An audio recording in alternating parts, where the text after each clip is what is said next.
Major Mohammad Ali Shah, defense expert, is also joining us on the program. Ali, a very good morning to you. I hope you can hear me.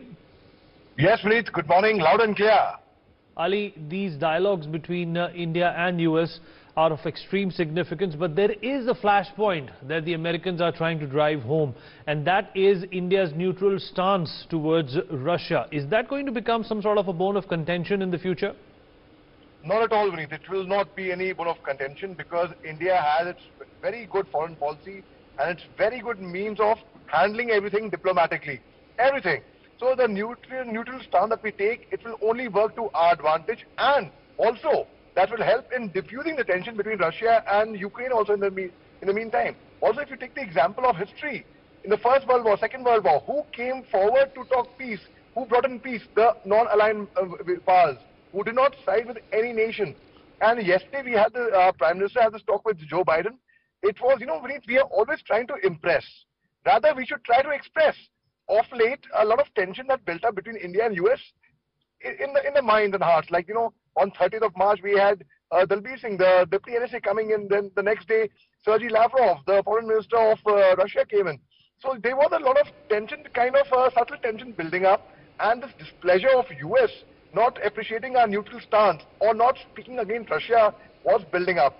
But it's always better to talk it out, to thrash it out, to iron it out. And I think that's what we did yesterday. Our Prime Minister very nicely conveyed a message to Joe Biden, and I think it was really very well accepted by US as well. So this would not be a bone of contention at all. In fact, US needs India more than India needs US. So most certainly, I mean, it is the way we've handled it. Last 2 weeks, in fact 3 weeks rather, I would say, we have seen a surge of diplomatic visits all over. Unprecedented, which has been totally unprecedented from every nation. I mean, it goes to mean something.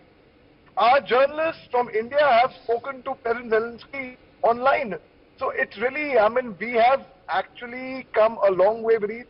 And India is not what the India it used to be many, many years ago. We are developing. We are on a way to become a superpower. And yes, it would not be a bone of contention at all. All right. Major Mohammad Ali Shah still with us on the program.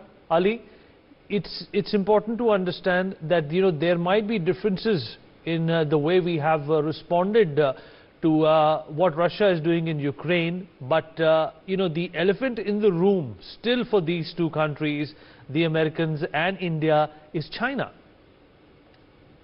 Absolutely right, and that's where the actual evil lies, and China is going to take advantage of this in every way possible, be it the economy, be it these sanctions imposed on Russia, so China will benefit, be it anything. I mean, so China, in fact, China has made friends with Solomon Islands for that matter. Solomon Islands had a pact with Australia. Solomon Islands, which is 2,000 kilometers away from Australia, they had a pact with Australia in the year 2018. That because Solomon Islands is a chunk of 9 major islands, rather 6 major islands. The 2 are not that major, and 9 islands difficult to control. So there is always a problem of law and order, problems, cargo issues. We will provide you security. So they had signed a pact with Australia. Now that pact also said that Solomon Islands cannot tie up with some other nation. But of late we have learned Solomon Islands have tied up with China. And China, that gives China a right to send a peacekeeping army into Solomon Islands. And if that happens, Vineet, then Chinese army would not be as far as 2,000 kilometers from Australia. And if you see from the global axis, from the east, it's for the east, but then the world is round, right? So it comes closer to America as well. And this would not be accepted by to Australia, I'm sure, or to America.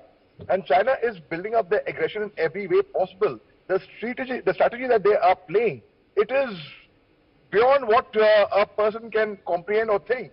So that is what extent China is actually going to, and the strategy is, very simple. In the talks, when the whole world is looking, they will move 1 step behind, but they'll take 2 steps forward.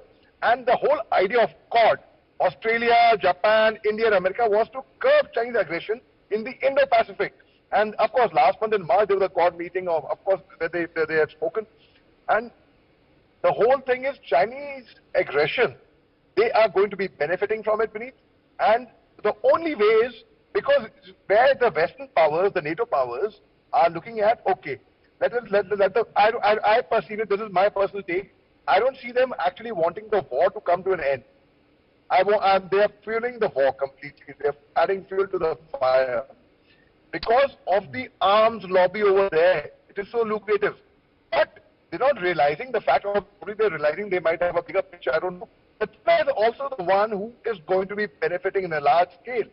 And that Chinese aggression needs to be stopped. Otherwise, China will continue with their misbehavior and bullying the entire world beneath. Right, absolutely right, Ali. Ali, once again, human rights violations are something that Russia has been pulled up and pulled over. Apart from the sanctions, what could this new spell of trouble amount for Russia and its onslaught in Ukraine? Vineet, yes, China, Russia is of course doing a lot of human rights violations, so Ukraine is saying, and like for example, the Bucha massacre, that was like really silly, and in fact, Sergei Lavrov came forward and said that, it is a staged propaganda by Ukraine, and then Ukraine president also said, look at the rhetoric of this man, instead of accepting and they are playing this. So this is also information warfare at the same time. But again, when we talk of human rights violation or war crimes for that matter, so far Russia has been adhered totally to the sanctions, to everyone going against them, to the protests that are happening inside Russia and outside Russia as well. So I don't know what the international community can actually go against and do to Russia to help them curb that. In the army, they are saying, when nothing else works, a danda works. But we had a danda with Russia. I mean, not we, as in the Western powers tried, the world tried. It didn't work. So now what would help? Perhaps maybe sweet talk, maybe convincing them, maybe getting some sense into them, because it is only going to get worse. The worst is yet to come beneath. It has just started, and people are anticipating, okay, 4-day war, 5-day war, 1-week war, 10-day war, 15-day war.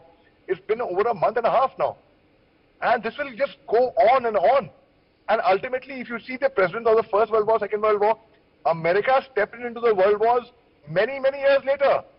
First World War, when President Woodrow Wilson said that no, we would not enter the World War. 2014, 28th June 2014 to 16, 17, 18th March 1914 to 1917. US stepped in that time after many years. India also has taken a neutral stand right now because India does not want to.